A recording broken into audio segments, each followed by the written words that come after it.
Welcome, everybody, to a very special episode of Ask the Accountant Network's watch series. We're doing the budget live, everybody. And our thing here is a bit of a disclaimer. Don't take everything we say at face value. We are just reacting live to this. But what we wanted to do is create a safe space for all of us to come along and talk about it. So if you're listening to us live, put your comments in there. We're going to be putting them all the way through the show. We'll talk about them at the end. We'll make this as interactive as possible. But the idea is I brought along the watch series team with me. So I've got #Audit Amy. #Audit Amy, how are you? Good, thank you. I don't know if excited is the right word. I think there's anticipation, and a lot of decisions have been on hold to see what's coming out. So this is the calm before probably everyone's mentalness of clients ringing, going, "What do I do? What do I do?" So yeah, let's go. Exactly. And #MTD Queen is here with us as well. So Susanna, how are you? And what's your feelings around it all? Yeah, good, thank you. Yeah, same as Amy, really. Already anticipating those calls and emails.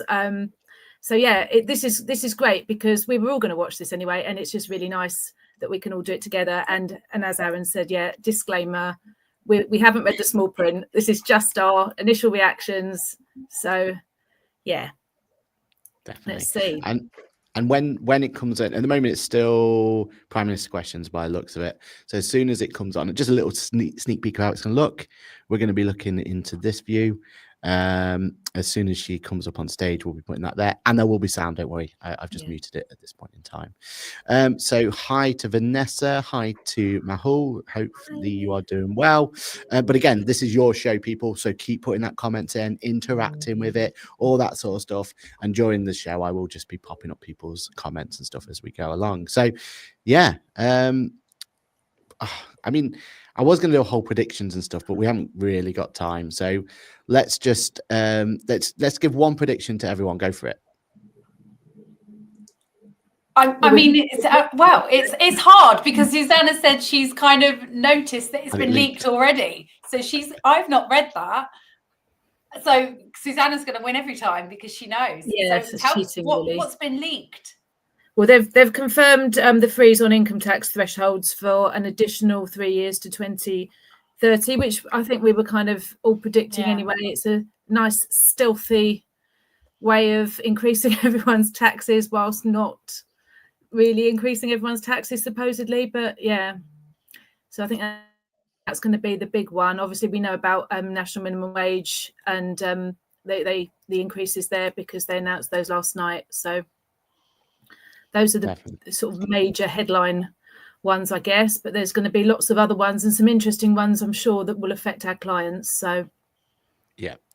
I think you're spot on. No expense. So Julie's here. Hello, Julie. Thank you for joining us. Can we all run away and hide yourself? Excited to see the updates. Hi, people. Hello to you too, Hi. Danny. Hope you're doing well. And Jennifer says hello from Cornwall. Will be interesting to see what they come up with. Exactly right. Deputy Speakers speaking now. So what I'm going to do is I'm going to get us up and running just from a tech point of view. I'm going to have it all playing. We'll try and talk as we can, but we'll go quiet when the we don't want to talk over any of the announcements in Downing Street. So from the tech point of view, can you guys hear it? As well as specific policy announcements being and briefed in the out chat, to the if someone could just give me a thumbs up to make sure you can hear it as well. Statements. And I don't need any help. And just a moment ago, it seems the OBR analysis has also appeared online. This all falls short of standards that the House expects. The premature disclosure of the contents of the budget has always Maybe we should have been a budget card regarded as a and we should have said if this was going to come out on time or not, because so far and to all the democratically elected members, would have had a not bingo to card mention on to that. Mr. Speaker and to myself, the Chairman of Ways and Means. The government's own ministerial code cannot be clearer, as set out in paragraph 9.1. When Parliament is in session, the most important announcements of government policy should be made in the first instance to Parliament. Do you think they're going to try and find out who leaked? And its members to be treated with respect. They've got to, haven't they? Have they got to? Policy announcements. Cheers, Andrew. Thank you for that. Andrew can hear, yeah. As Chairman of Ways and Means, I have responsibility to oversee the House's consideration of the budget statement and the ensuing resolutions which are described in Erskine May paragraph 36-33. The effect of the and leak no obviously affects the part of markets and business everything. Of Ways and Exactly. Means You know, in this people House. moving I money want around honourable and members changing on all things sides of the House to have adequate beforehand. opportunity to hold the Chancellor to account, rather than hear and read about new policies on a daily basis in the media. And like many, I also expected better. Hear, hear. Before I call the Chancellor of the Exchequer, I remind honourable members that copies of the budget resolutions will be available to them from the vote office in members' lobby at the end of the Chancellor's statement and online. I also remind honourable members that interventions are not taken during the Chancellor's statement, nor during replies to the Leader of the Opposition or the Leader of the Liberal Democrats. I call the Chancellor of the Exchequer. Here we go.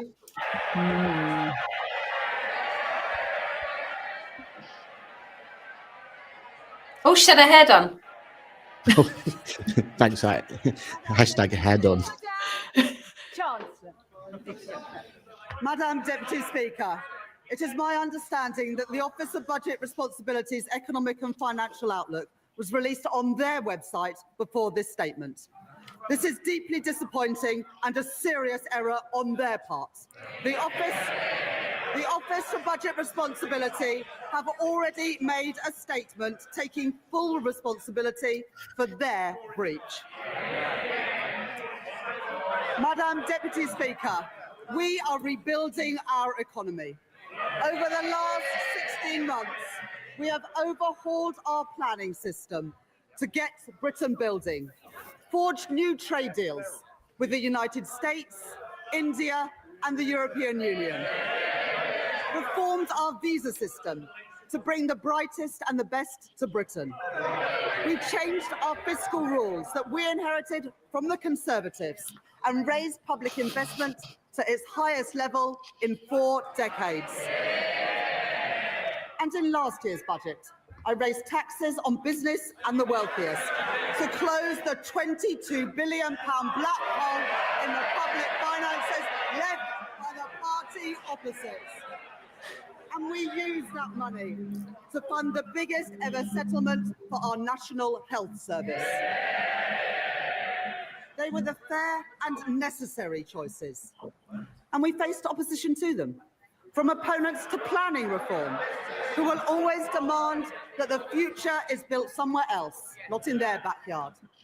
Opponents to trade, who want to take us down the path of isolation and division. Opponents to investment, who believe that the only good thing a government can do is get out of the way. Opponents who insist that the only way to balance the books is to cut public spending. And opponents who say that we don't need to balance the books at all. But we made these choices for a reason. Because after 14 years of Conservative government, working people demanded and deserved change. Investments, not cuts to our public services. Stability for our public finances. The single most important factor in getting the cost of living down. And economic growth, the best means to improve wages, create jobs, and support public services. That is what our plan, that is what this government and our Prime Minister are all about. Today's budget builds on the choices that we have made since July last year. To cut NHS waiting lists, to cut the cost of living, and to cut debt and borrowing. No doubt we will face opposition again, but I have yet to see a credible or a fairer alternative plan for working people. These are my choices, the right choices for a fairer, a stronger and more secure Britain. Order. Far too much noise, and I expected so much better from you, Dr. Luke Evans. You're meant to be a leader in your community. Simmer down, Chancellor. I'm happy for them to shout as much as they like, Madam Deputy Speaker, as long as they do it from the opposition benches where they can't cause any more damage. I said there would be no return to austerity, and I meant it. This budget will maintain investment in our economy and in our National Health Service. I said I would cut the cost of living, and I meant it. This budget will bring down inflation and provide immediate relief for families. I said I would cut debt and borrowing, and I meant it. Because of this budget, borrowing will fall as a share of GDP in every year of this forecast. Our net financial debt will be lower at the end of the forecast than it is today, and I will more than double the headroom against our stability rule to £21.7 billion, meeting our stability rule and meeting it a year early. These are my choices, not austerity, not borrowing, not turning a blind eye to unfairness. My choices are a budget for fair taxes, strong public services, and a stable economy. That is the Labour choice. Growth is the engine that carries every one of our ambitions forward, through stability, investment, and reform. The platform from which British ambition can finally get moving again. Because growth doesn't just appear out of thin air. It is built patiently and stubbornly by people who take risks, by founders who bet their savings on an idea, by firms breaking into new markets, developing new technologies, and creating new jobs and new opportunities, by the men and the women who work hard every day in all parts of our country. Our job is not to watch from the sidelines, but to partner with them, backing them every step of the way, to match private enterprise with public ambition. I would like to thank my team of officials at the Treasury for their hard work in preparing this budget. In the spring, the Office of Budget Responsibility forecast that our economy would grow by 1% this year. I said then that Britain would defy the forecasts, and defy them we have. The OBR have upgraded Britain's growth for this year from 1% to 1.5%, reaching the same conclusions as the IMF, the OECD, and the Bank of England, who have already upgraded their forecasts. Today, the OBR have published the result of their review of the supply side of the economy. They are clear that this is not about the last 14 months. It is about the previous 14 years. The legacy of Brexit and the pandemic, and the damaging decisions by the party opposite. Cutting public spending, leaving communities and entire regions behind, starving our economy of investment and weakening our public services. As a result of their review, the OBR are reducing their expectations for productivity growth by 0.3 percentage points to 1% by the end of the forecast. They say today, and I quote, real GDP is forecast to grow by 1.5% on average over the forecast due to lower underlying productivity growth. There is an impact on our public finances too. The OBR say that their productivity forecast will mean £16 billion less in tax receipts by 2030. These forecasts are the Tories' legacy, not Britain's destiny.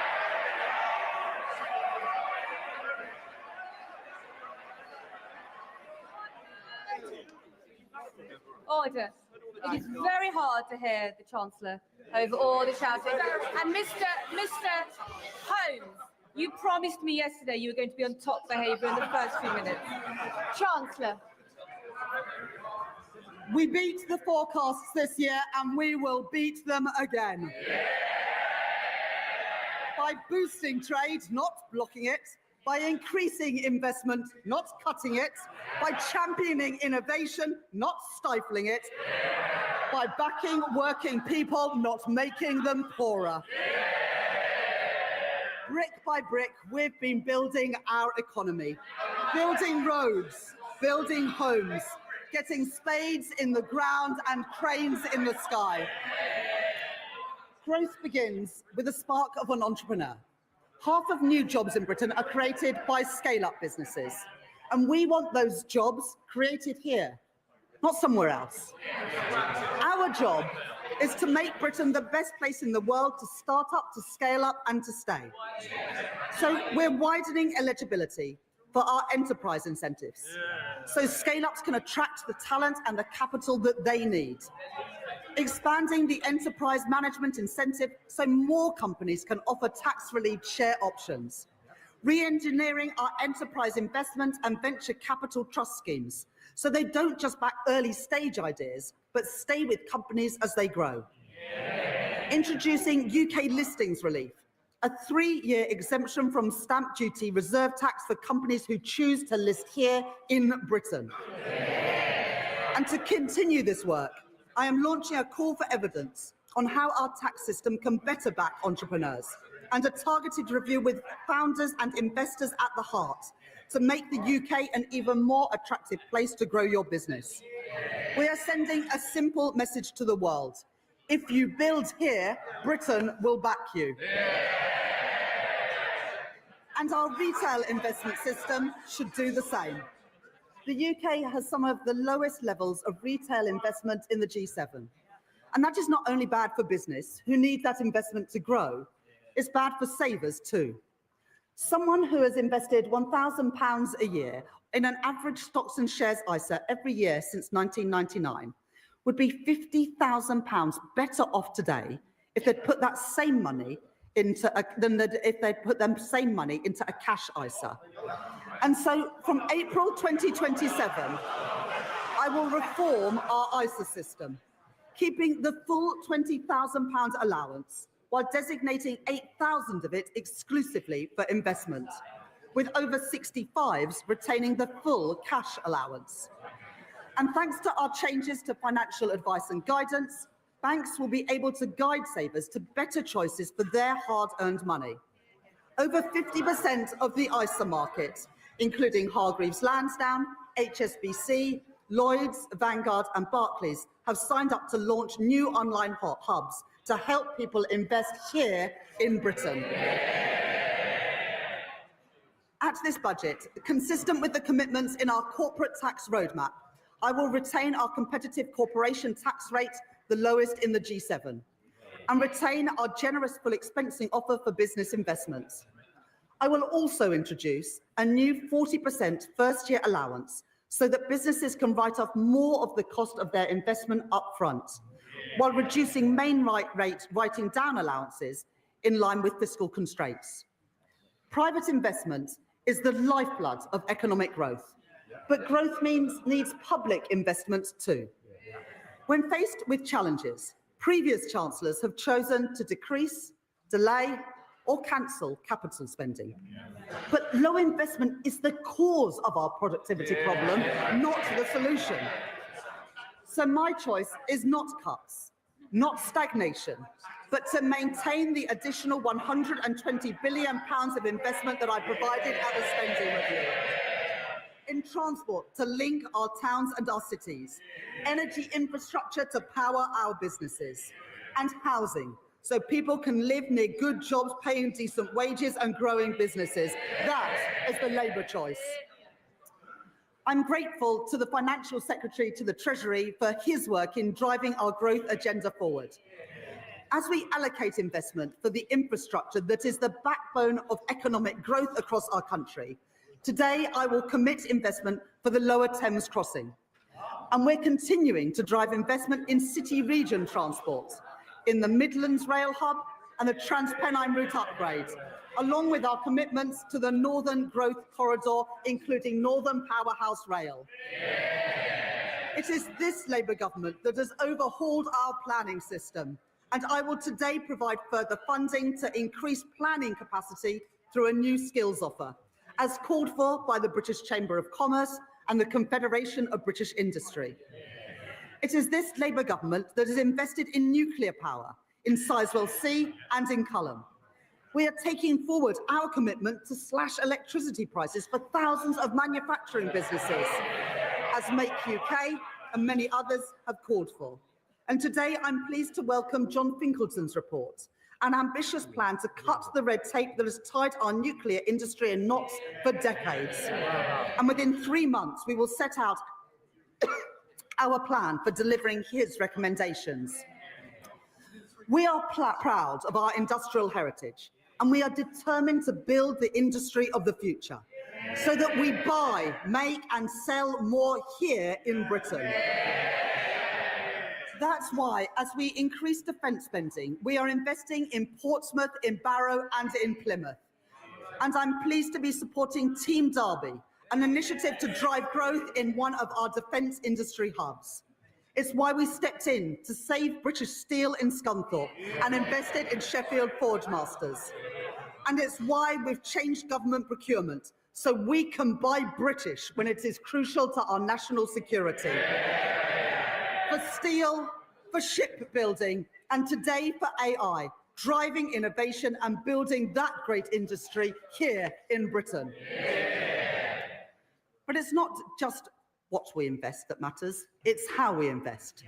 Putting money and power back in the hands of local and regional leaders.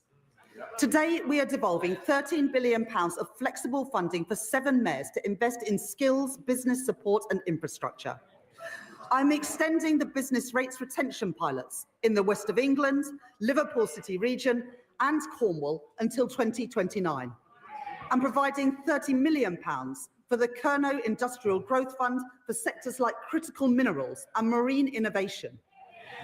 I am establishing the Leeds City Fund, a long-term agreement to retain business rates to fund local regeneration projects like the development of Leeds South Bank, and I am allocating £20 million for the new Peterborough Sports Quarter and £16 million for a science centre in Darlington from the Growth Mission Fund.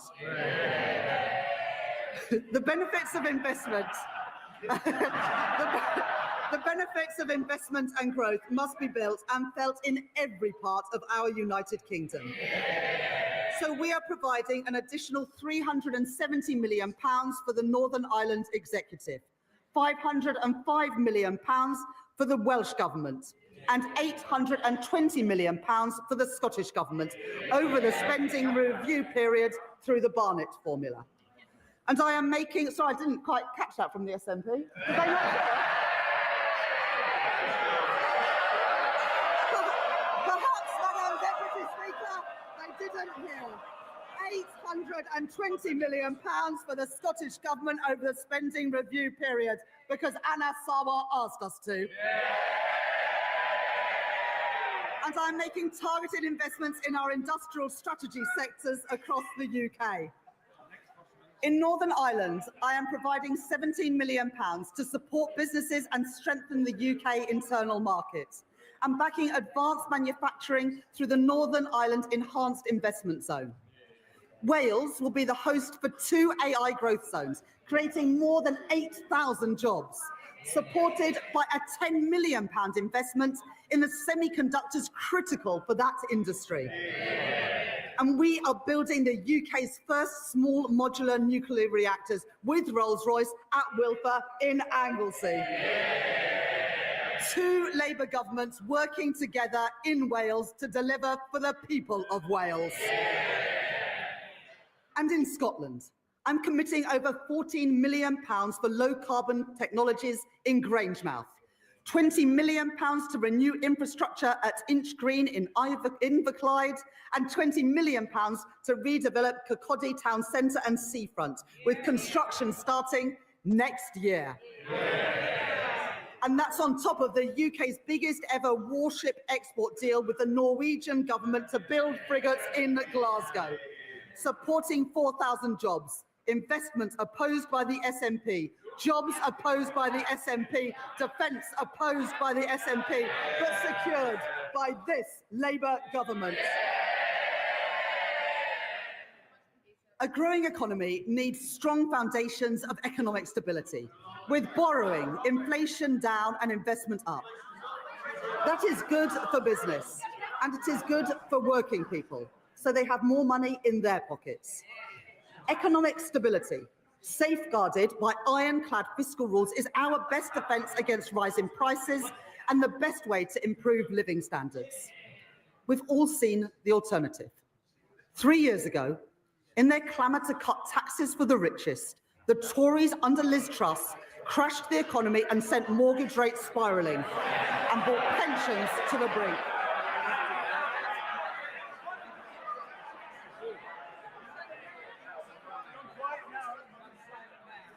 They've been so loud, Madam Deputy Speaker, and yet I can't even hear them now. Now, I know that the leader of the Green Party is a keen hypnotherapist, and he believes that he can achieve remarkable things using only the power of his mind. Unfortunately, the only things getting bigger under his approach would be the deficit and the rate of inflation.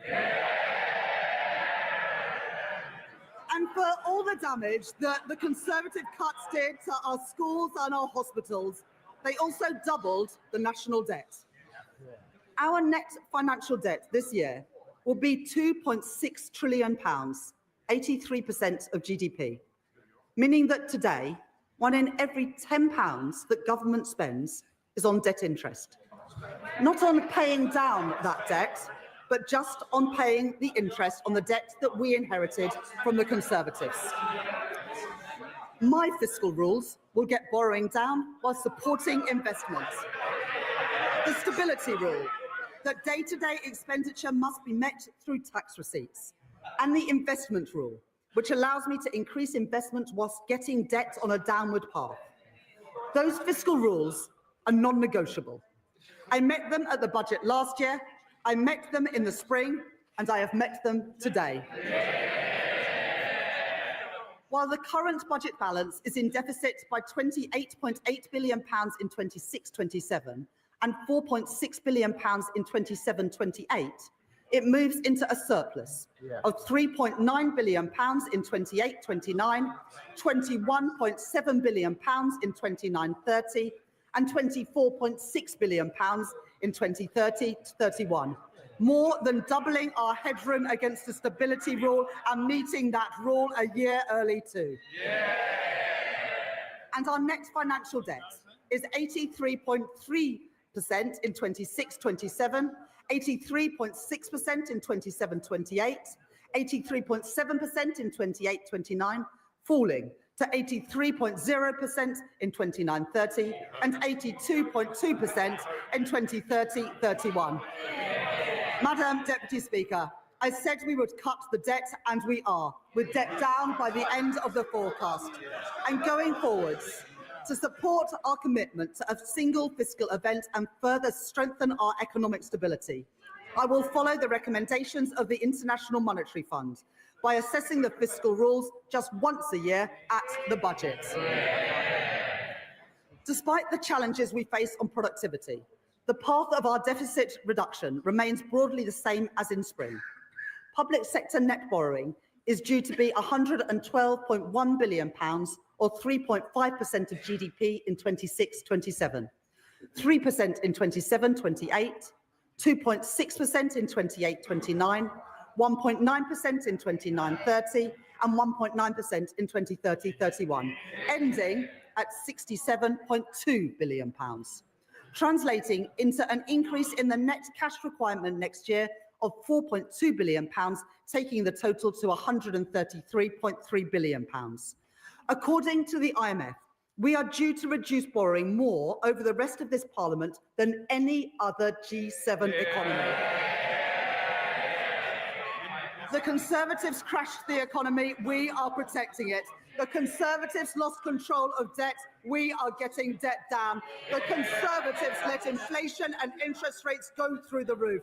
But, Madam Deputy Speaker, since Labour took office, the Bank of England have cut interest rates 5 times. I've made my choices. Not reckless borrowing, not dangerous cuts, but stability for our economy, security for our public finances, and security for family finances too.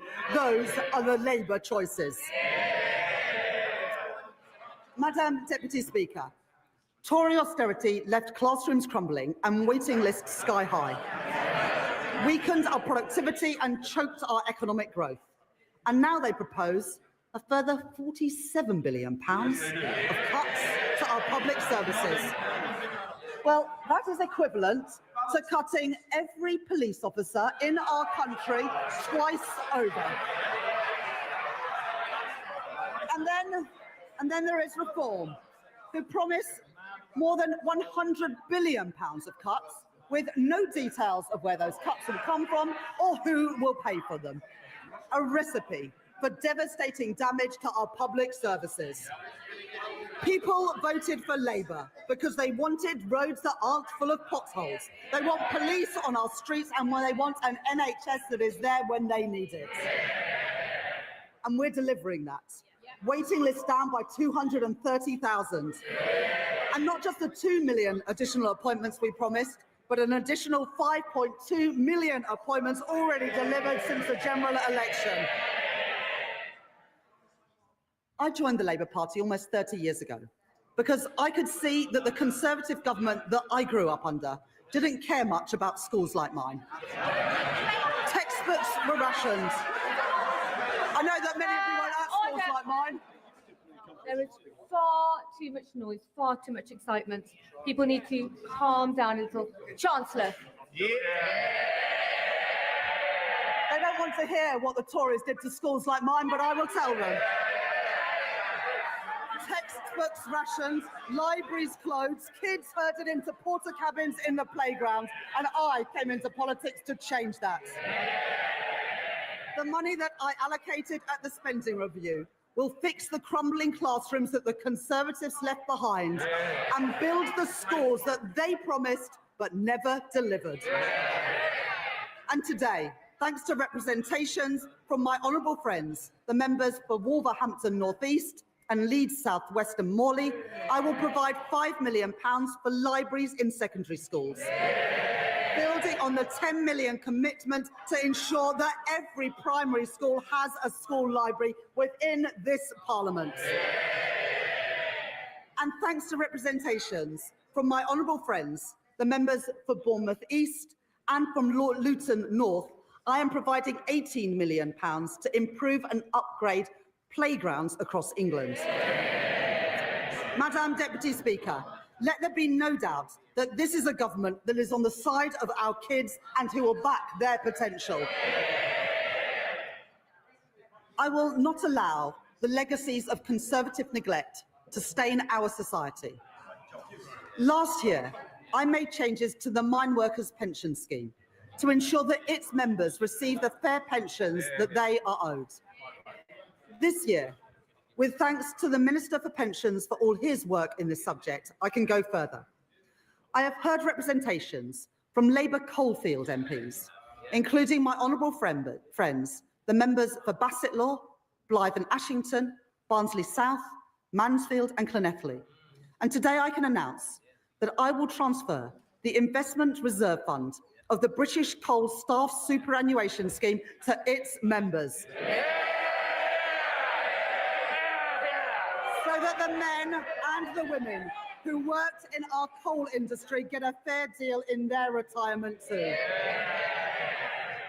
And more. Having heard representations from my honourable friends, the members for Banbury and the member for Edinburgh South West, I will index for inflation on pensions accrued before 1997 in the Pension Protection Fund and the Financial Assurance Scheme, so that people whose pension schemes became insolvent, no fault of their own, no longer lose out as the result of inflation. Last year, I also provided funding to compensate the victims of the infected blood scandal, after the previous government failed to budget for the costs of compensation. This year, I have listened to representations from my honourable friend, the member for Eltham and Chislehurst, and my honourable friend, the member for Edinburgh South West. And I'd like to thank the Minister for Employment for her representations over many years on this subject. As a result, I will exempt all payments from the infected blood scheme from inheritance tax, regardless of the circumstances in which those payments are passed down. Madam Deputy Speaker, that is how we should be spending taxpayers' money, on dealing with injustices and building strong public services, not on waste and inefficiency. At the spending review, I set an ambitious target of £14 billion of efficiencies per year by 2029. And I am grateful to the Chief Secretary to the Treasury for driving that work forward, realising savings through AI and automation, and by scrapping NHS England and reducing back office staff by 18,000.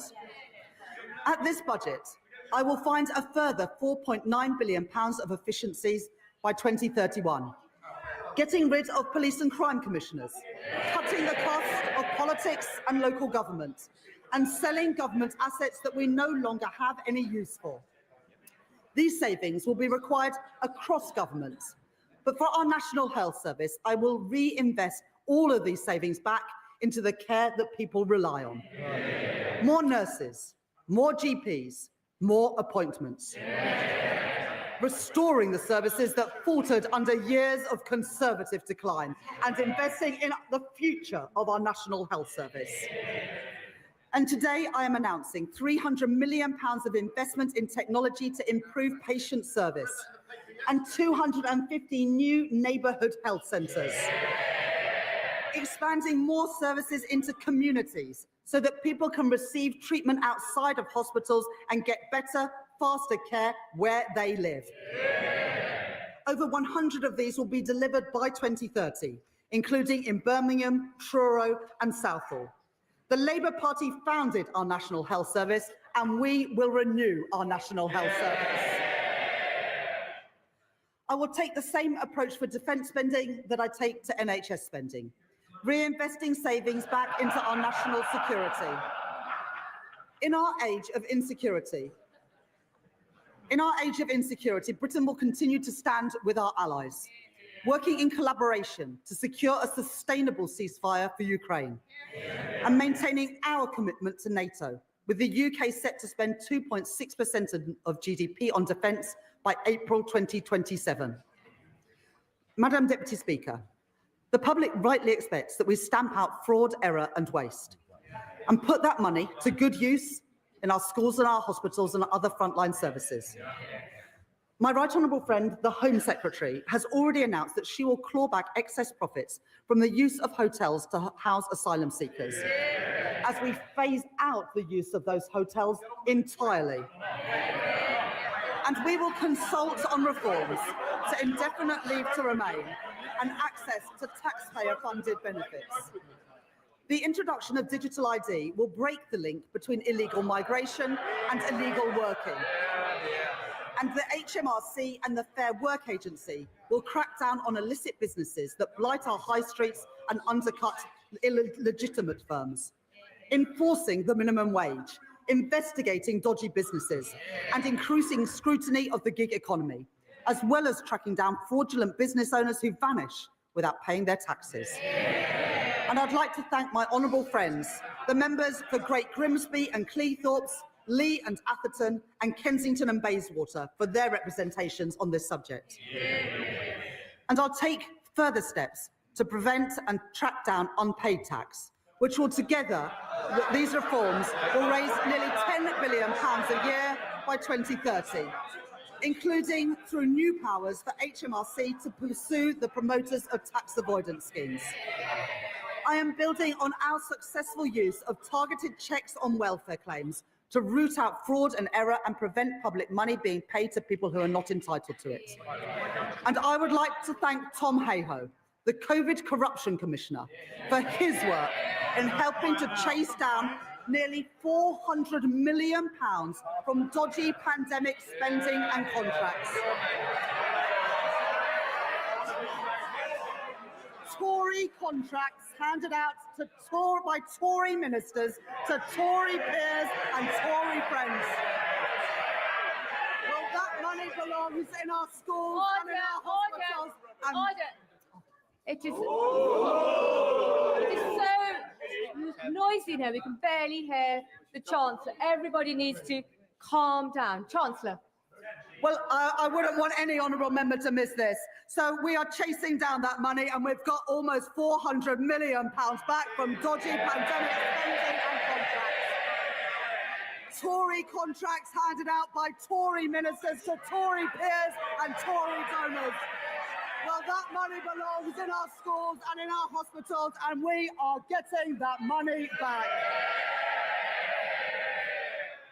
And finally, Madam Deputy Speaker, we are ramping up sanctions on Russia, and we are freezing known Russian assets. But let me be clear, I don't actually mean the honourable member for Clacton.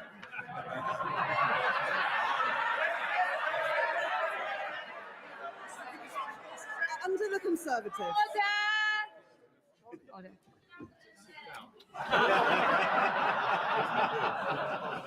You don't need commentary from the backbenches, and Mr. Dewhurst, you are so loud. It's remarkable how far your voice carries.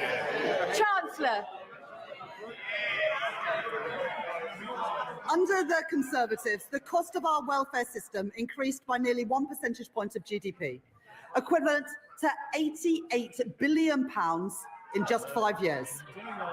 The broken welfare system that we inherited wrote off millions of people as too sick to work, and we will reform that system so that it is a system that does not count the cost of failure, but one that protects people who cannot work and empowers those who can. We have brought back face-to-face assessments for disability benefits. Those are the face-to-face assessments that the Shadow Chancellor got rid of when he was Work and Pension Secretary. And our changes to universal credit will get 15,000 people back into work, a figure confirmed today. The former Health Secretary, Alan Milburn, will review the causes of rising youth inactivity, and we are already taking action. I'm grateful to the Federation of Small Businesses and Small Business Britain for their representations on apprenticeships. And today I am announcing funding to make the training for under 25 apprenticeships completely free for small and medium-sized enterprises.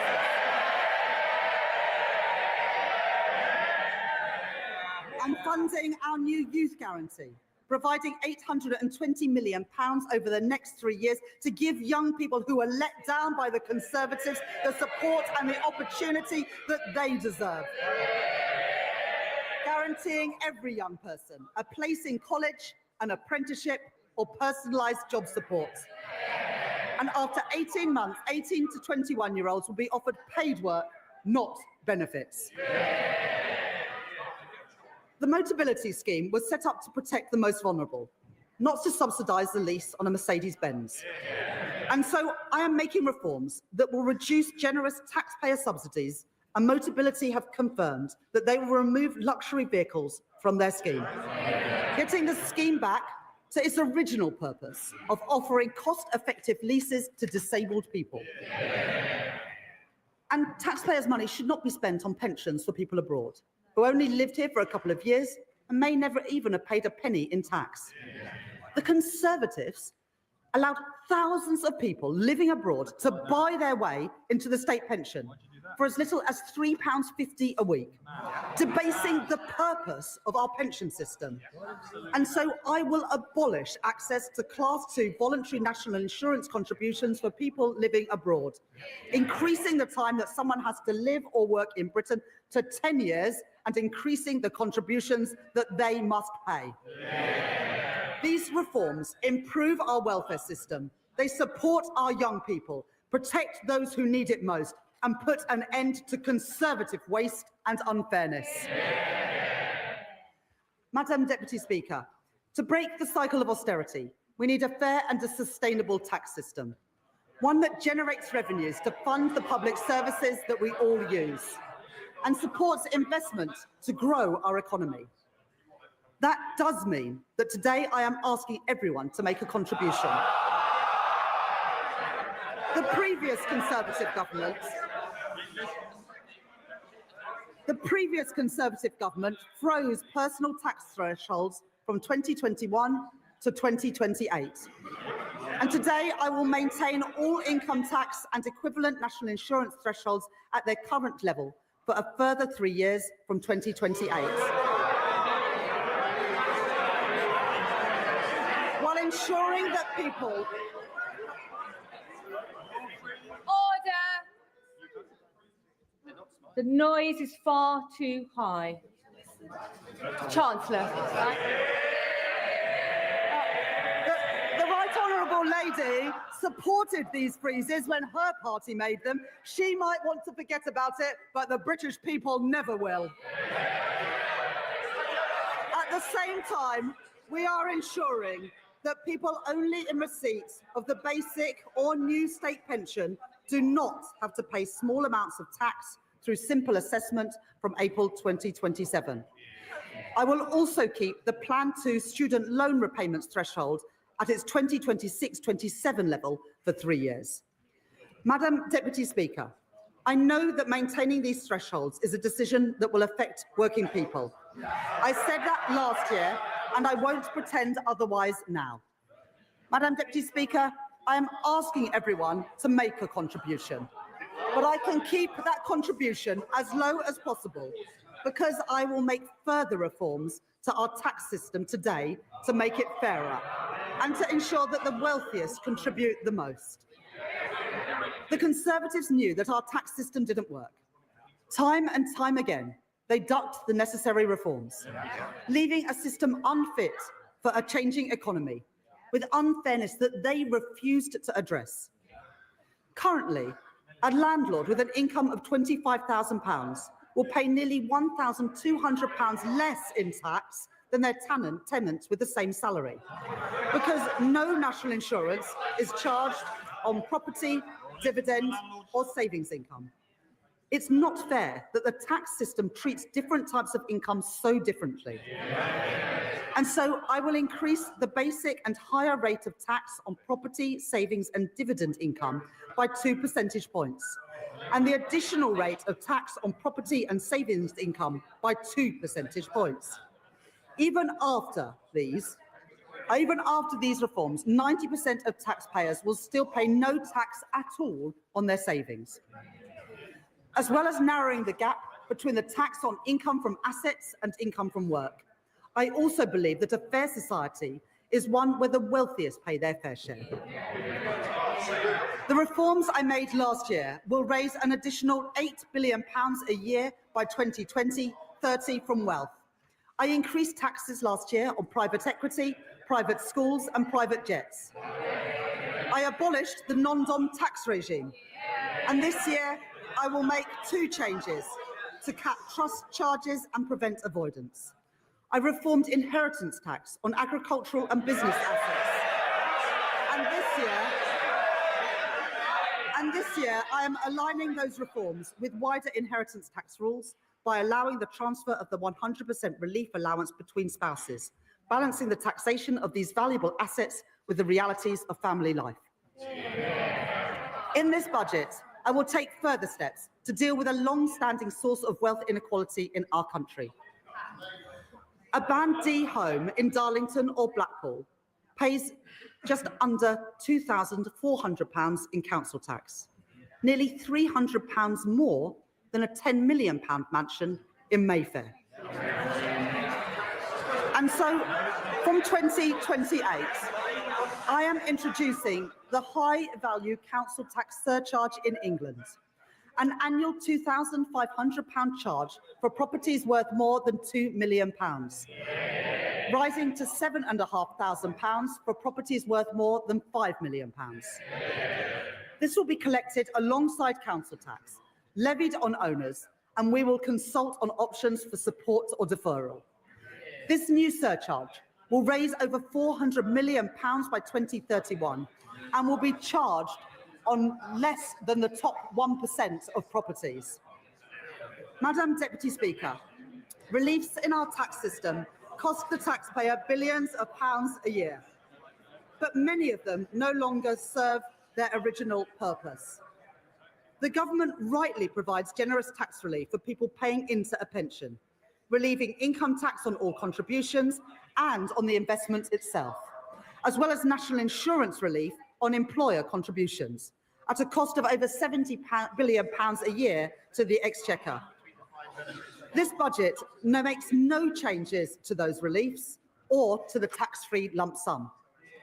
But salary sacrifice for pensions, which was intended to be a small part of our pension system, is forecast to almost treble in cost to other taxpayers from £2.8 billion in 2017 to £8 billion by 2030, with the greatest benefit going to the highest earners, or to those in the financial services sector putting their bonuses into pensions tax-free, while those on the minimum wage or those whose employers don't offer salary sacrifice don't benefit at all.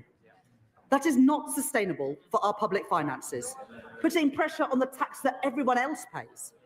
And so I am introducing a £2,000 cap on salary sacrifice into a pension, with contributions above that taxed in the same way as other employee pension contributions. That is a pragmatic step so that people, especially on low and middle incomes, can continue to use salary sacrifice for their pension without paying any more in tax than they do now, and to give individuals and employers time to adjust to these new arrangements. These changes will come into effect in 2029. The coalition government introduced 100% relief from capital gains tax on business sales made to employee ownership trusts, creating a route for gains to go completely untaxed when businesses are sold. I will reduce that relief to 50%, retaining a strong incentive for employee-owned companies. And as we work towards doubling the size of the cooperative economy, the Department for Business and Trade will launch a call for evidence on how we can better support co-ops to grow. Because of the changes that I have made to capital gains tax this year and last year, receipts are forecast to increase from £14 billion this year to £30 billion by 2030. To support our high streets, I am announcing a package of regulatory changes as called for by UK Hospitality and the British Retail Consortium.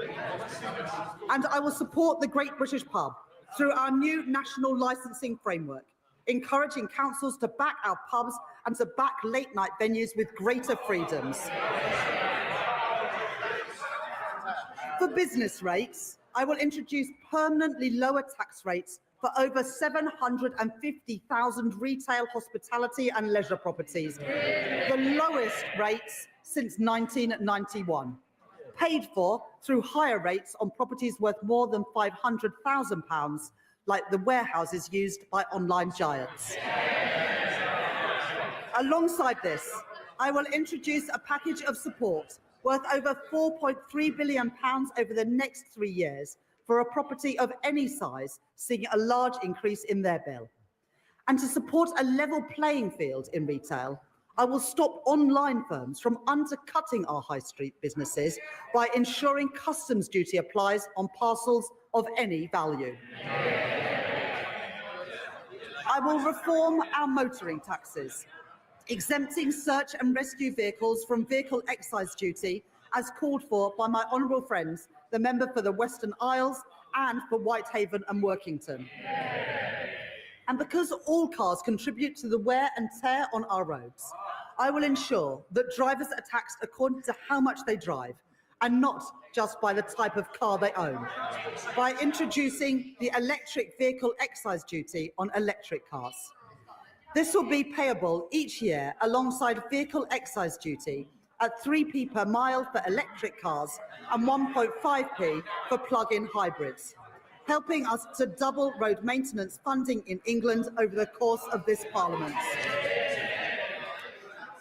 And alongside this, I am providing support to boost our British car industry, increasing the threshold for the expensive car supplement on electric vehicles to £50,000, saving over 1 million motorists £440 a year.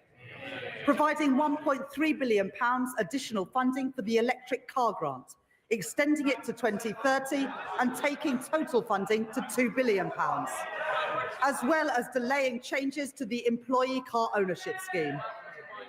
In addition, we're investing a further £200 million to accelerate the rollout of EV charging, as well as 100% business rates relief for EV charge points for the next decade, with thanks to my honourable friend, the member for Camborne and Redruth, for his representations on this policy. And I will improve competition in our taxi industry by ending ride-hailing companies' use of a discount scheme intended for coach tours, as called for by Steve McNamara, the General Secretary of the Licensed Taxi Drivers Association, legislating to restrict access so that everyone pays fairly and protecting £700 million of tax revenue each year.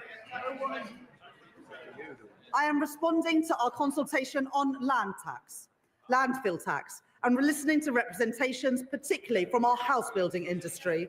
I will not converge towards a single rate, but I will prevent the gap between the two rates from widening to balance the need to address tax avoidance in the current structure. I will today publish Ray McCann's report into the loan charge along with the government's response, setting out a new settlement opportunity that will finally allow people to finalise their position and draw a line under this long-standing issue. And I'd like to thank my honourable friend, the member for Milton Keynes Central, for her representations on this subject. I will continue with the planned uprating for tobacco duties that I set out last year and uprate alcohol duties by inflation, along with our plans to introduce a vaping products duty in 2026 and changes to the soft drinks industry levy announced by my right honourable friend, the Health Secretary, yesterday. And I'd like to thank the Exchequer Secretary to the Treasury for his work on all the tax measures in this budget. I will also reform gambling taxes in response to the rise in online gambling. Remote gaming is associated with the highest levels of harm. And so I am increasing remote gaming duty from 21% to 40%. With duty on online betting increasing from 15% to 25%. I am making no change to the taxes on in-person gambling or on horse racing. And I am abolishing bingo duty entirely from April next year. Taken together, my reforms to gambling tax will raise over £1 billion per year by 2031.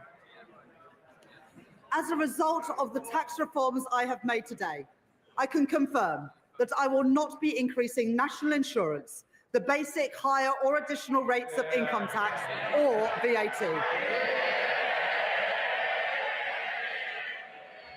And I have kept everyone's contribution as low as possible through reforms to make our tax system stronger, closing loopholes, ensuring that the wealthiest pay their share, and building a tax system that is fairer for the future as our economy changes.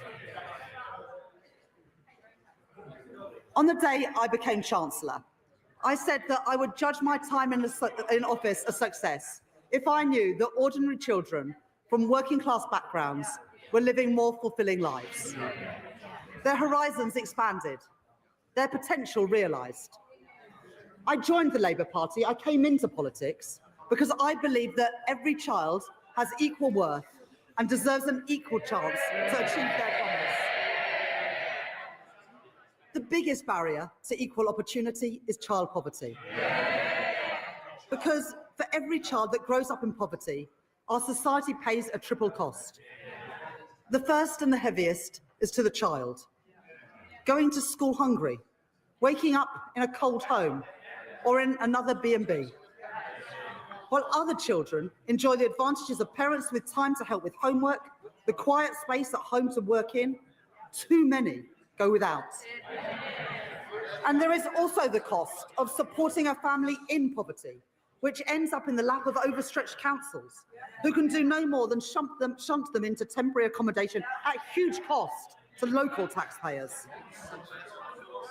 Then there is the future cost to our economy and to our society, of wasted talent and a welfare system that bears the cost of failure for decades to come. Young people with so much to contribute, but whose potential is suffocated early by limited life chances and missed opportunities, struggling to make their way in a society that did not look out for them.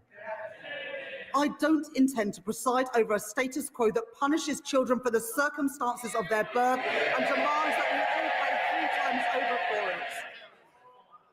Since last July, we've rolled out free breakfast clubs in schools.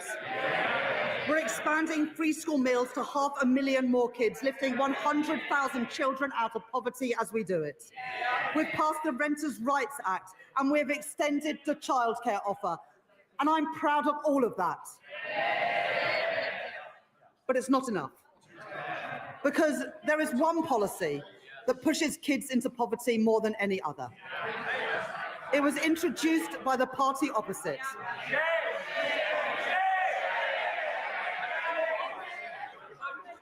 They said it would save money and that it would bring about behavioural change, disincentivising poorer families from having more children. Well, even on its own terms, it failed. The welfare bill has continued to rise, and there's been no difference in the size of families. But what it has done is to push hundreds of thousands of children into poverty since it was introduced. They said they were punishing parents' choices, but it's the kids who have paid the price. They've paid the price for the policies of a party which opted for cynical gimmicks over real savings in our welfare system.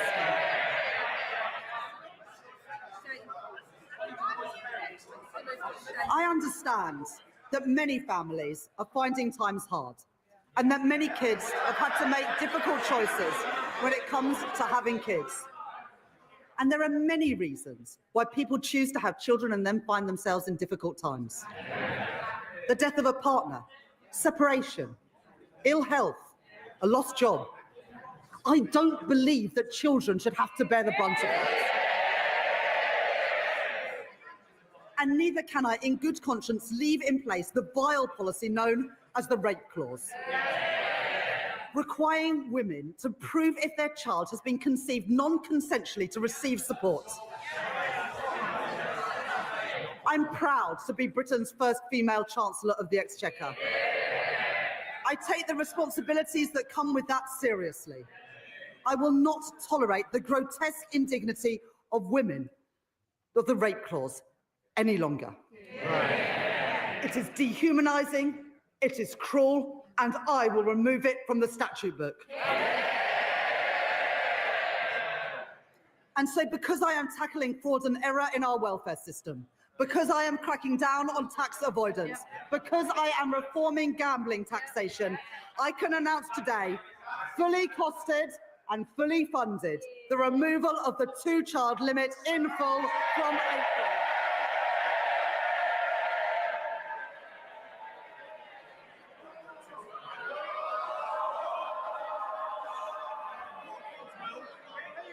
We on this side of the house. It's amazing what people get so angry about, and we've seen their true colours today. The thing they get angry about is lifting children out of poverty. Order. Our constituents will want to hear the Chancellor.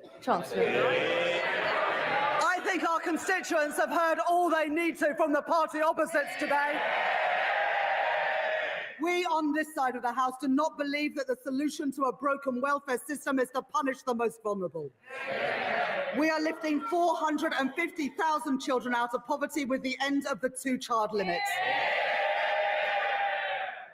And, Madam Deputy Speaker, combined with other actions we are taking, this Labour government is achieving the biggest reduction in child poverty over a parliament since records began. That is the difference that this Labour government is making. Madam Deputy Speaker, I know how worried families are about the cost of everything. Worried that their money won't stretch to the end of the month. Worried that price... I think if you've got a house that's worth £5 million a year, you can probably afford it. But you get more exercise about reducing child poverty than you do about the richest paying more. Under this government, wages have risen by more since we were elected than in 10 years under the last government, with lower interest rates already saving families £1,200 a year off a typical new mortgage, compared to that to when Liz Truss was Prime Minister. But I know that people still face pressure on their budgets day to day and week to week. And where there is more to do, where we can provide relief, we are doing it. Extending the bus fare cap, cracking down on rip-off price hikes, freezing prescription charges, and freezing rail fares for the first time in 30 years. I am increasing the basic and new state pension by 4.8%, an increase of £440 per year for the basic state pension, and an increase of £575 per year for the new state pension, in line with our commitment to the triple lock. At the election, we promised a genuine living wage, and we are delivering it. At the budget last year, I increased the national minimum wage and the national living wage, and I am doing the same this year too. Accepting the recommendations of the Low Pay Commission in full, and increasing the minimum wage for 18 to 20-year-olds from £10 to £10.85 an hour, and increasing the living wage from £12.21 to £12.71 an hour. Under current plans, the temporary 5p cut to fuel duty that was introduced during the pandemic will come to an end in April, and fuel duty will be uprated in line with inflation. But I know that the cost of travelling to and from work is still too expensive. And so I am extending the 5p cut until September 2026. And because I know that changes in wholesale prices are not always passed on to motorists, I am bringing in new rules to mandate petrol forecourts to share real-time price rises through a new fuel finder, empowering drivers to find the cheapest fuel, calling out rip-offs and strengthening competition, saving the average household £40 a year. Madam Deputy Speaker, one of the greatest drivers of the rising cost of living is the cost of energy prices. The cause of high energy bills must be tackled at source, and so we are investing in energy security, in nuclear and renewable energy, and in insulation through our Warm Homes Plan. But that's not enough when people are struggling with energy bills today. The Conservatives' Eco Scheme was presented as a plan to tackle fuel poverty. It costs households £1.7 billion a year on their bills. And for 97% of families in fuel poverty, the scheme, get this, has cost them more than it's saved. It is a failed scheme, and so I am scrapping it, along with taking other legacy costs off bills. And as a result, I can tell you today that for every family, we are keeping our promise to get energy bills down and cut the cost of living. With £150 cut from the average household bill from April next year. Money off bills and in the pockets of working people, that is my choice. Not to neglect Britain's energy security like the Tories did, not to leave working families to bear the brunt of high prices like the Tories did, but to get energy costs down now and in the future. That is the Labour choice. And Madam Deputy Speaker, one more thing. Because of our action on bills and on prices, as a direct result of this budget, the Office for Budget Responsibility confirmed today that inflation is coming down faster and will be a full 0.4 percentage points lower next year. That's the benefit of a Labour government cutting the cost of living. Madam Deputy Speaker, this Labour government is changing our country. In the face of challenges on our productivity, I will grow our economy through stability, investment and reform. I've met my fiscal rules and built our economic resilience for the future. I have asked everyone to contribute, yes, for the security of our country and the brightness of its future. But I have kept that contribution as low as possible by reforming our tax system, making it fairer and stronger for the future. I have protected our NHS, maintaining public investment and driving efficiency in government spending. I've taken action on our broken welfare system, rooting out waste and lifting children out of poverty. And I have cut the cost of living with money off bills and prices frozen, all while keeping every single one of our manifesto commitments. Those are my choices. Order. Mr. Rankin, Miss Morton, your voice carries right across the chamber. Right across the chamber. Try and take a breath every so often. Chancellor.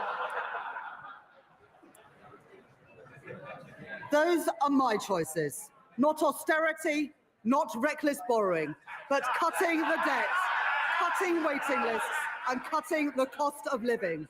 Those are Labour choices, promised and delivered by this budget, promised and delivered by this Labour government. And Madam Deputy Speaker, I commend this statement to the House.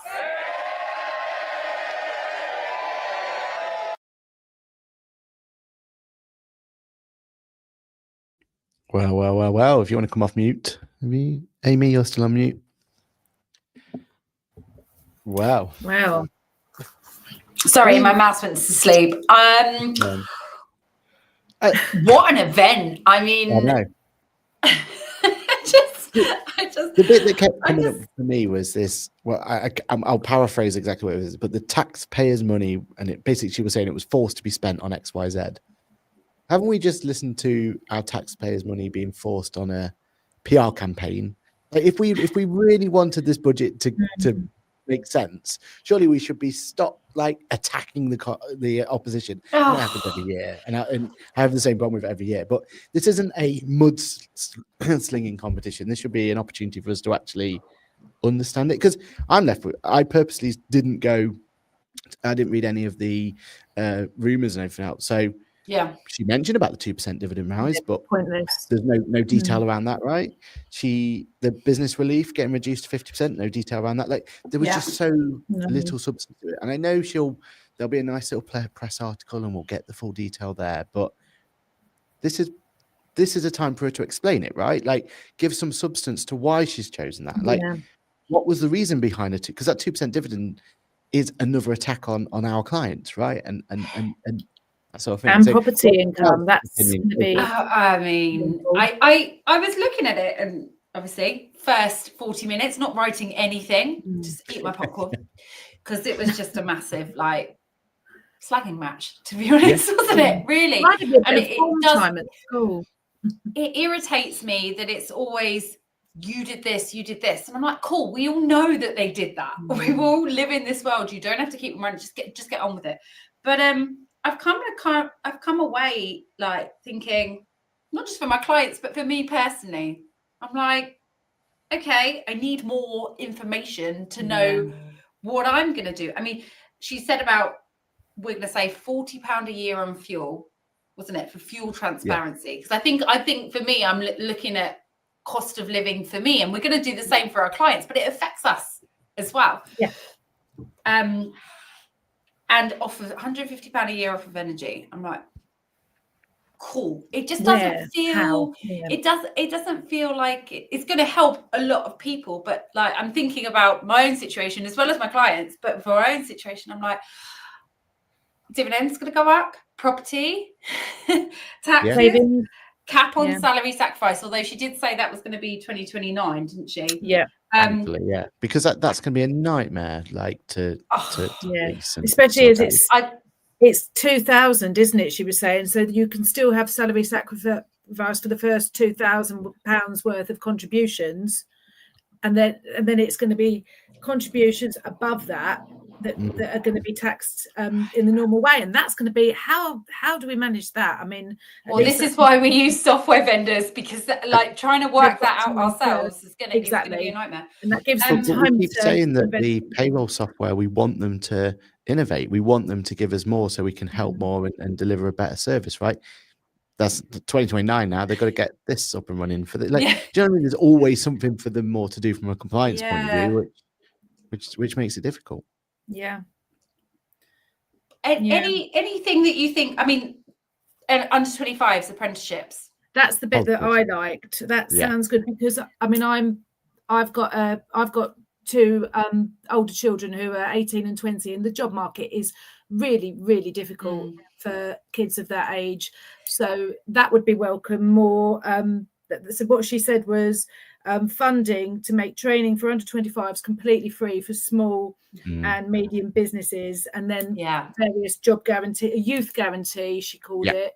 So they're guaranteed either a college place, an apprenticeship, or benefits, I guess, or a job perhaps. So I think it was paid work. Something that needs, paid. I didn't understand that bit. I mean, that I was distracting myself by trying to write notes. So I heard her say something about, what was it, paid work after 18 months or something? Or I did hear a rumour that the government were going to pay salaries for a certain age range. So it might be that. So again, we'll have to go away and read the detail. There definitely needs to be help in that sector, so that's good. Yeah, let's just bring some of the community in, because I mean, Julie's fire here. The first one I got from Julie way back at the beginning was, so they're going to educate people on stocks and shares, all that left to us. Great point. And I again, the devil's in the detail, right? She said there was a 50,000 saving if you didn't put stocks and shares. So I thought, let's ask ChatGPT. I'd like to know where they got that from. Yeah. I mean, I know ChatGPT. Well, I said, well, what if I put £1,000 in Apple shares for the last, and I only did 10 years. I think she was doing longer, wasn't she? If I put £1,000 in Apple shares, I would have got 885% total return. So not 100% sure where those numbers are coming from. Where £50,000, and it will vary depending on where you're putting, what funds you're investing in. Yeah. So that's a general. To Julie's point about the education of it, that's where it's lacking, right? Yeah, you could throw it into an ISA and everything, but that's where we need to educate people, isn't it? So yeah, definitely. That's more the financial advisor route as well. I mean, I would direct my clients who have money to spare to put it in ISAs, but I'm not going to advise them on which ones. But if they had that basic education at school level, at least they'll understand what they can make some decisions themselves. Because at the moment, people just don't know what stocks and shares even is, and what they are bringing that financial education in. There has been quite a lot about that recently. But too late for everyone who's missed out on it. Yeah, maybe our kids can teach us. Yeah, and then this one is my biggest win out of this, because I don't know about you lot, but the rumours I heard around was that we're going to get a £30,000 VAT rate. I know. I was just thinking, just purely from the administrative point of view, we've got enough to do with MTD, ASAP, having to bring in all of our small clients into VAT as well.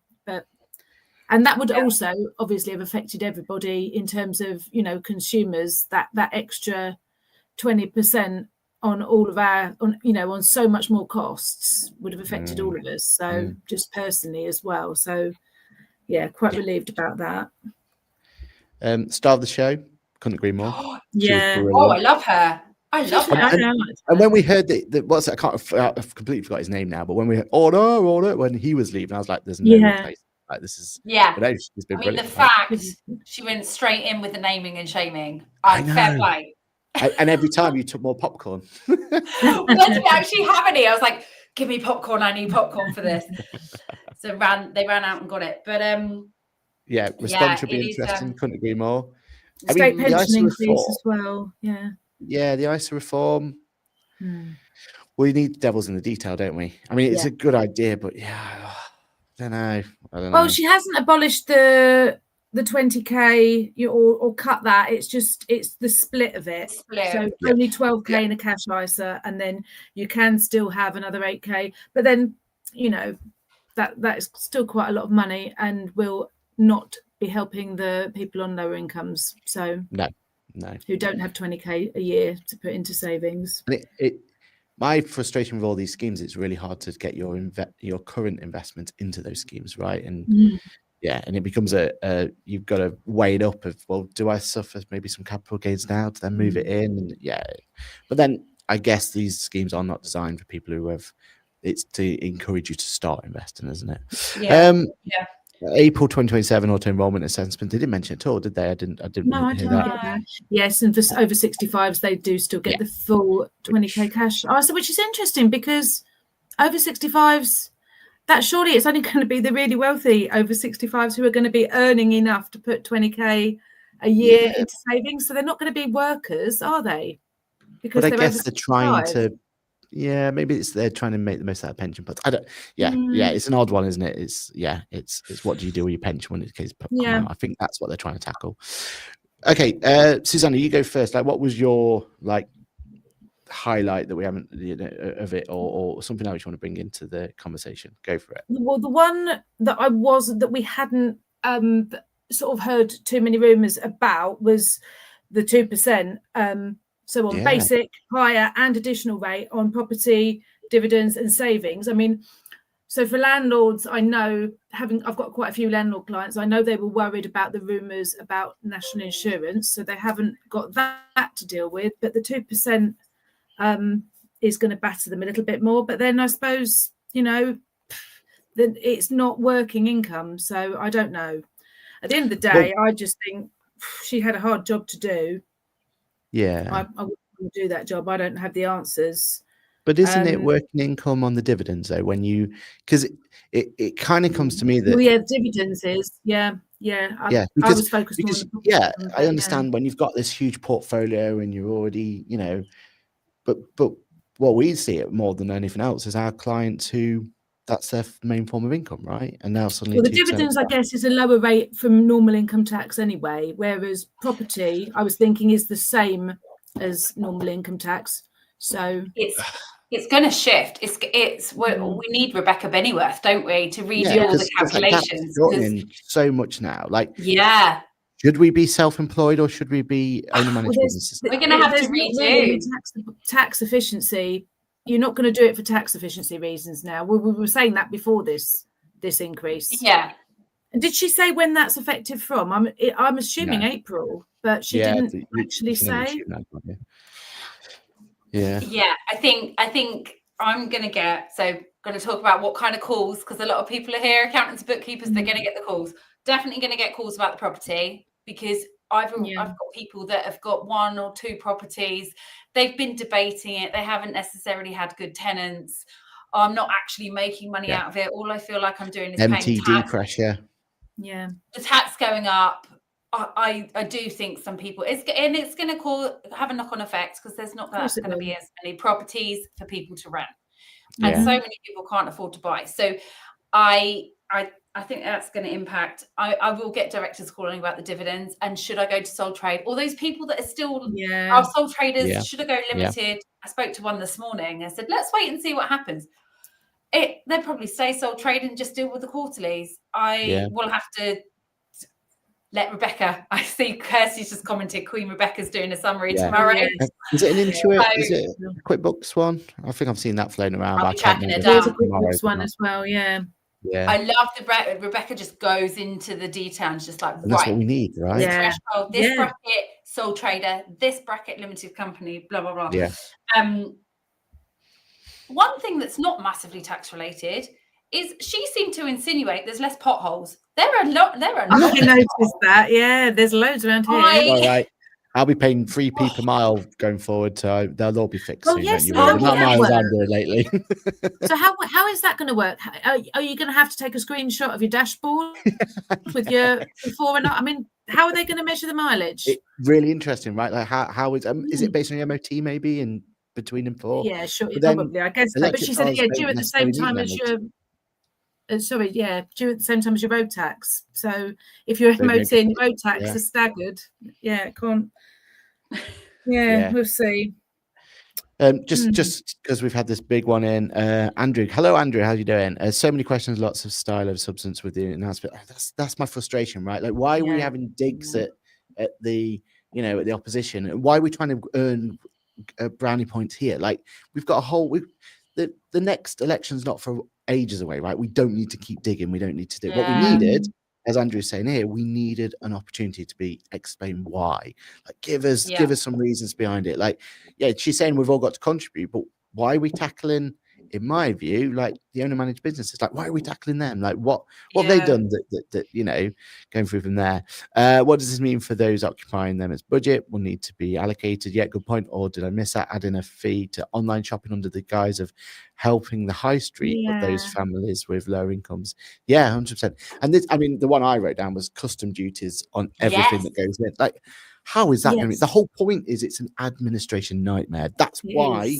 That's the only reason we have that. It's not to avoid tax. It's not to anything else. It's just because if you're sending a pencil from one place to another, why are you paying income tax on it? Duty tax on it. So, and I know they're making it simpler and more straightforward, but it's still, the system is still so complicated. So, and all that's going to mean is for our smaller businesses, they're just not going to send it. Like, it's already so complicated with the EU VAT rules now. It's already so complicated with. We're stifling our economy to the smaller businesses not being able to sell abroad, right? That's the end of the end of it all. As Julie says, thanks so much, all going to comfort some clients. Right, I know. I've had a couple of calls hashtag already. we're in this together, right? Hashtag we're in this together. MOT difference, potentially, but then electric cars don't need an MOT. There's all sorts of stuff here, but like the first 3 years and stuff, they don't, do they? Good news about freezing train fares. That was a nice one that I picked I missed up. that. It was good news. Yeah, she said they're going to be freezing train fares, extending the bus fare cap. Oh yeah. So that's. Do we need to freeze train fares or bring them down though? Because there was a report the other day about going from Cardiff to London is £30,000 a year. It's just crazy. Holy moly, that's insane.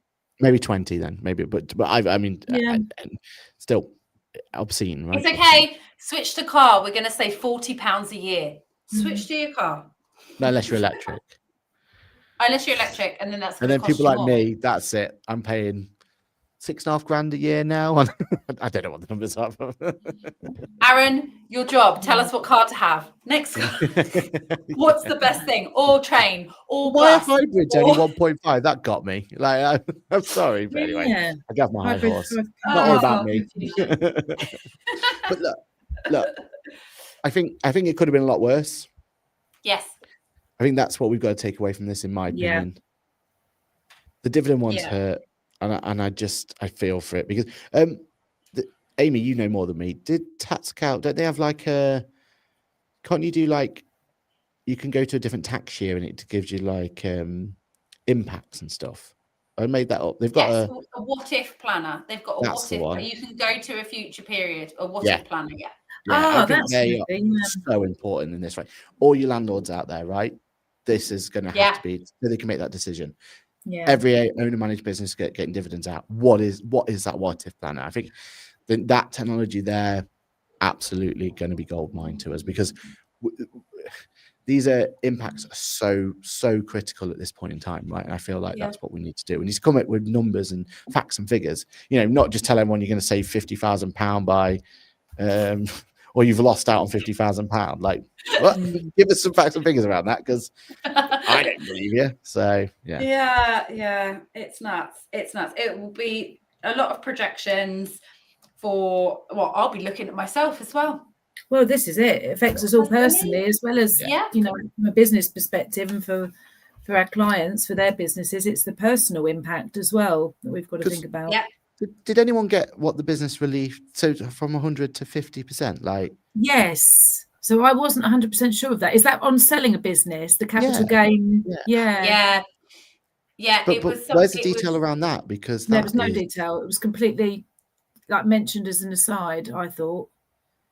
Right. Okay. Well, that's where we need Rebecca. Again, that's another one we'll need to find out about.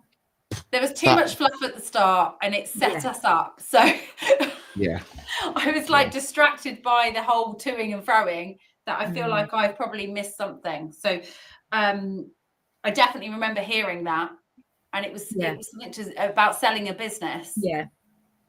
So we'll come back. We'll get the summaries. I'll be getting a tax summary out to my clients and reading that in the morning, and then we'll probably all head to Rebecca Bennyworth. Yeah, sounds like a good plan. We need her on here. Did you also pick up on the new powers for HMRC to pursue promoters of tax avoidance schemes Yes. and stuff like that and fraud, which that's got to be a good thing. Yeah, because we need them to do that other than make it more complicated to get the relief that should be there, like R&D, for example, right? It's so difficult to get your R&D relief, creative industry tax relief, all of that sort of stuff, so difficult because they've had to, right? They've had to make it more complicated. They've had to restrict it because there's so many bad eggs. I like the idea, though. Let's stop making it restrictive. Let's tackle the bad eggs. Well up for that. And it just makes our jobs... Hopefully it makes those conversations where we're sent to clients, you can't do that, you can't do this, you can't claim that. And I have a lot of conversations with clients, and they'll say, yeah, but I know somebody else who's doing it. And you know, all the time. Think, we need HMRC to be investigating these people because we feel like we're the police all the time. Exactly. Yeah. So Right. Well, that is at time. So thank you everyone for watching. Thank you everyone for commenting. Thank you everyone for putting some stuff. I've really enjoyed this. Hopefully you guys have too. Yeah, it was fun watching with everyone. Yeah, it's something new, right? And this is what the Watch series is all about. We're agile. We'll get on the big topics when we need to. We'll come through. And this is at least, I mean, the hashtag I put together for this was, we're in this together, right? And that's what this is all about. Yeah. So we don't know the answers here because we don't have the details, but at least we can all have the same sort of questions and pushing through from there. So, Amy, where can people find you, etc., etc.? Find me on LinkedIn. I've done some events lately. December's a lot calmer, so people that contact me, I'll have more time to reply. But just to echo, it's been really good having everyone comment and interact with us as we go along and do this. So I've really enjoyed today. So thank you everyone for watching. Definitely. And Suzannah, where can people find you? Yeah, on LinkedIn as well. And also just a little bit of promotion. ICB are doing an MTD in-person event on the 9th of December in London. Next week or week after, something like that, isn't it? Yeah, not this Tuesday, but not Tuesday coming, but the following. And I'm going to be on a panel there talking about MTD as well. So if you're ICB, I think it might only be ICB members. I'm not 100% sure. They haven't talked that much about it. All the focus was on the summit, so I need to actually go and look and find out more myself. Mahul was talking about it all day yesterday. That's what he was telling about his final one of the season. 9th of December. So get yourself prepared for Christmas by talking about MTD and listening to Suzannah on a panel. I love that. Love that. And then Paul says, Ingram says, thank you for doing this session. No, thank you. Thank you for joining us. No point doing this if no one's going to watch. So thank you so much. Appreciate that. Brilliant. Well, and that's it from me. I think this is pretty much, this definitely be our last MTD watch series before Christmas. So I hope you all have a good Christmas, etc., etc. We will be back in the new year for a whole new series. We'll be back on the MTD bandwagon. Do not worry about it. But no, thank you all for watching throughout the year. We've got more Ask the Accountant content coming your way, so keep an eye on that, including our bonus show, which will hopefully have both Amy and Suzannah on if we can get the timings right on that one. We're going to be talking all about our favourite swag, and maybe there isn't swag that you want to promote, but there will be. That's what our conversation is going to be. So keep an eye out for that bonus show. Keep out for all the socials on the network. We've got a very exciting grid walk coming up that maybe someone over here was involved in. So we'll get that one out to you as well, and go from there. Part of me feels like we should be at the ICB event, just do a grid walk. But anyway, I'm speaking out loud. Intrusive thoughts, everyone. Intrusive thoughts. So everyone, thank you so much for joining us. Thank you for this event.